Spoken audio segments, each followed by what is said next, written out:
Shalom, shalom, shalom, Israel, Brother Amos with the Watchman for Israel. First and foremost, as we always do, we're going to give all praises, honor, and glory unto Yahweh, Bahashem Yahushai, to the brothers pushing this truth in strong sincerity, laboring on the highways and byways, making their body a living sacrifice, doing all they can for the hopeful elect and the nation of Israel.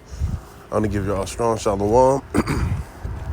To the sisters holding it down in the households, brothers and the husbands, being the teacher of good things to the younger women and unto the children. I want to give y'all a strong shalom as well. And to the men and women forsaking this world, coming back to serve our God, Yahweh Shem Yahushai. I want to compel y'all to be at the Church of Berea, to search the scriptures daily and diligently to see if the words that be spoken to you are true or not. Right? Let the words of Yahweh Shem Yahushai be true, and every man a liar. If it's not, thus saith the Lord, cast it behind you, and seek unto men who do speak, thus saith the Lord. Not those who speak of their own vain belly, a filthy lucre and things of that sake, but come directly and strictly out of the Holy Bible, right? Our words mean nothing, but we should be as an oracle of the Most High, right? So, let's go to 1 Corinthians chapter 6 and 1. Did any of you having a matter against another go to the law before the unjust and not before the saints? Right? So if there's contention or there's something that we don't agree upon, do we go to the unjust about the law? Should we go to those who understand and know how to discern how to keep the law, statutes, commandments, or judgments and things of that nature? Right? Do ye not know that the saints shall judge the world? And if the world shall be judged by you, are you unworthy to judge the smallest matters? Know ye not that we shall judge angels?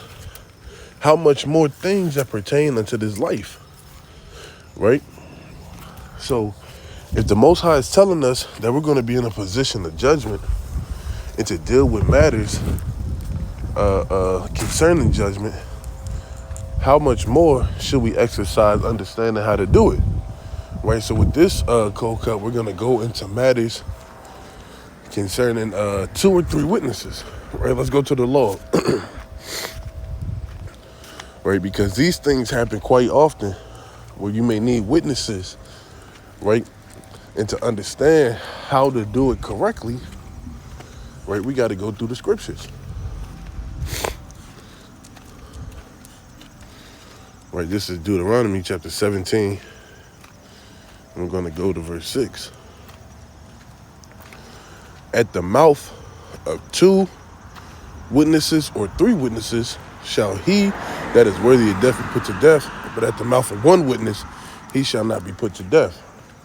So whenever it comes to instances of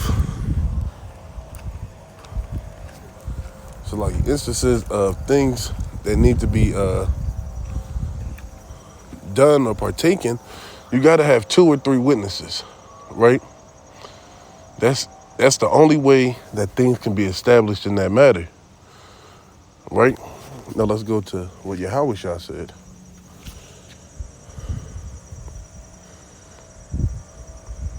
Right, this is Matthew chapter 18. We're going to go to verse 15. Moreover, if thy brother shall trespass against thee, go and tell him his fault between thee and him alone. If he shall hear thee, thou hast gained a brother. But if he will not hear thee, take with thee 1 or 2, that in the mouth of 2 or 3 witnesses, every word may be established. So to have every word established, it has to be witnesses when contention and things are set forth. So like when things are set forth and there's contention, confusion, and things are out of order, right? And if he shall neglect to hear them, tell it unto the church. But if he neglect to hear the church, so like if he neglect to hear the church, let him be unto thee as a heathen man and a publican, right? So if those 2 or 3 witnesses do not work, or he does not hearken, or she does not hearken, we have to bring the matter unto the church, right? The matter has to be brought to the church. Ask. So things in such natures, you want to make sure that you have, Salaki, you want to make sure that you have witnesses that have observed the matter, because some matters that are brought forth do require witnesses to be seen. It do require witnesses to speak on whatever matter was brought forth. Right? It's extremely important to do that. You know, it's extremely important to examine that matter, especially if you're in the judge's seat. Right? Let's go to Salaki. My dog is out here. You see another dog. It's 2 Corinthians chapter 13 and verse 1. This is the time I am coming to you in the mouth of 2 or 3 witnesses, so every word be established. Right? So all matters must be established. Good, how you doing? Right, so every word must be established. Right, every word must be established in the mouth of 2 or 3 witnesses, because the Lord deals with emphasis. If something is said 3 times, that's making it plain and known that, you know, it's important. So 2 or 3 witnesses is important in all matters, right? When it's required of that. Now, if they listen and understand their offense one-on-one, then you have gained a brother or a sister, right?